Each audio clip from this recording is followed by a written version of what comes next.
Today, we're going to take a look at the moveset origins for one of the craziest Smash Brothers out there, Mr. Game & Watch. Mr. Game & Watch! First introduced in Super Smash Bros. Melee, Game & Watch is unique in that he really isn't a specific character. Instead, he's a generic character based on the Game & Watch line of handhelds. But what exactly is a Game & Watch? It's actually a precursor to the Game Boy, and heck, some of the Game & Watches even had two screens before the DS. What's really cool about Mr. Game & Watch is that his attacks are based on multiple games, way more than any other character in the Smash Bros. Series. Let's take a look. Mr. GW's most famous move is easily his standard special, Flipping Sausage. Well, this was actually changed in Brawl to include ham and fish to make it more like his origins in Chef, but I digress. His up special is Judge, which is a reflex game where you hit and dodge the other player based on the number that your character randomly draws. Like in Judge, where the higher number gives you a better chance of winning, in Smash Bros, the higher your number, the stronger your attack. Now, how about that up special? Well, the neat thing about it is that it's actually a combination of two games, the Fireman from the game Fire, and the Parachute from the obviously named Parachute.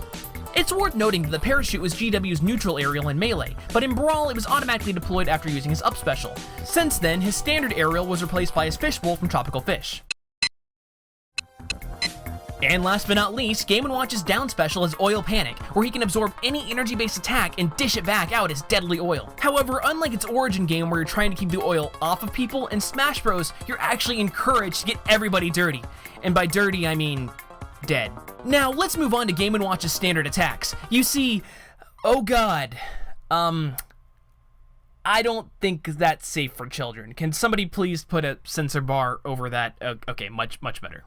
This attack comes from the game Greenhouse, where he plays a gardener trying to kill bugs. His side tilt is a chair from Lion, a game where you control two lion tamers trying to keep the kings of the jungle confined to their cage. His side smash comes from the game Fire Attack. Take a look at the torch they're using to burn down the fort. It's the same one that Mr. Game & Watch uses. Mr. Game & Watch's up tilt is the #1 flag from Flagman, which is pretty much just a game of Simon.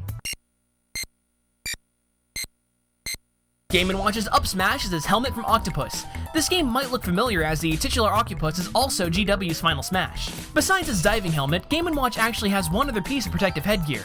It's hard to tell, but during his dash attack, Mr. Game & Watch wears the exact same helmet as the game helmet. And yeah, these early Game & Watch titles did not have very clever names. And speaking of uncreative titles, let's not forget about Mr. Game & Watch's down tilt, which is his manhole from, again, the obviously titled Manhole. Mr. Game & Watch's down smash, on the other hand, are actually the hammers that he uses in the game Vermin. Oddly enough, he also uses these same hammers in his get up attack, but the motion doesn't come from any particular game. Anyway, let's move on to some aerials. Game & Watch's up aerial turns him into Spitball Sparky. This game was pretty much a ripoff of Breakout, but you could shoot air at the ball to hit it without the ball ever having to touch the ground. Game & Watch's down aerial is the key that you need to save your dad in Donkey Kong Jr.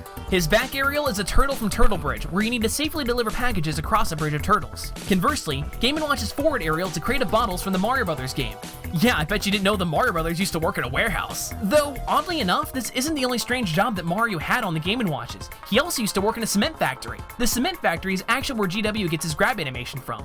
Speaking of grabs, every single one of Mr. Game & Watch's throws lets him juggle like the game Ball, and when he's not throwing his enemies around, you'll notice that Mr. Game & Watch pummels his enemies with a bell. You see, as the name implies, the Game & Watches were just that, games and watches. When the alarm goes off, a character, which is typically holding a bell, appears on the side of the screen. This is also where Mr. Game & Watch gets his taunts from.